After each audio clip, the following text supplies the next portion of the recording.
மைனா குருவி கதை நேரம். ஒரு அழகான காலை பொழுது. டோரா தனது நண்பன் புஜ்ஜி குரங்குடன் விளையாடிக் கொண்டிருந்தாள். அப்போது அவர்களுக்கு ஒரு பெரிய ஆசை வந்தது. உலகிலேயே மிக ருசியான மந்திர சாக்லேட் மலைக்கு சென்று சாக்லேட் சாப்பிட வேண்டும் என்று முடிவு செய்தார்கள். ஆனால் அந்த மலைக்குச் செல்வது எப்படி? உடனே டோரா தனது பேக்கை அழைத்தாள்.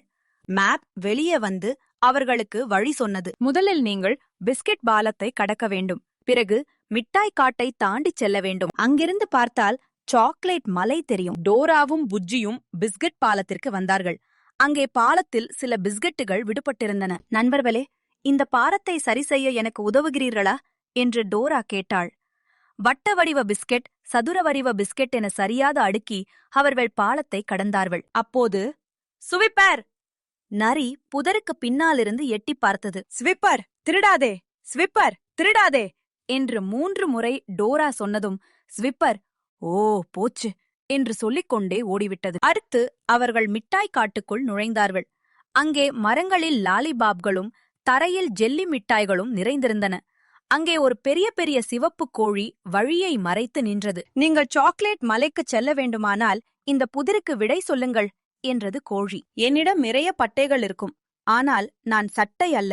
நான் யார்? கவின் யோசித்துச் சொன்னான். அதுதான் வானவில். சரியான விடை சொன்னதால் கோழி அவர்களுக்கு வழிவிட்டது. இறுதியாக அவர்கள் சாக்லேட் மலையை அடைந்தார்கள். அந்த மலையிலிருந்து சாக்லேட் நதி ஓடிக்கொண்டிருந்தது. பாறைகள் எல்லாம் பெரிய சாக்லேட் பார் போல இருந்தன. அங்கே டோராவின் நண்பர்கள் அனைவரும் டிக்கோ, பென்னி, ஐசா காத்திருந்தார்கள். எல்லாரும் சேர்ந்த ருசியான சாக்லேட்டுகளை சாப்பிட்டு மகிழ்ந்தார்கள். நாங்கள் சாதித்து விட்டோம் என்று பாடி டோராவும் புஜ்ஜியும் நடனமாடினார்கள். நண்பர்களுடன் சேர்ந்து முயற்சி செய்தால் எந்த இலத்தையும் எளிதாக அடையலாம். இந்த கதை உங்களுக்கு பிடிச்சிருந்தா இந்த சேனலை சப்ஸ்கிரைப் பண்ணிக்கோங்க. கூடவே அந்த பெல் ஐகானை அழுத்திடுங்க.